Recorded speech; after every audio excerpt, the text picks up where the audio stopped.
a ni ehleketa ku a swi antswi hi adopta n'wana. Ku adopta n'wana swi vula yini?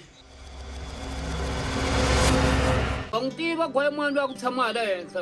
Ina na n'wi tiva loyi wa ku va na 8 wa vana. Gwayimani a nga ri na n'wana na wun'we i pfuniwe kwale. I ri i ta hi pfuna kambe ku pfuneka ka kona hi ya pfuneka eMukoveni. Emukoveni ka bava.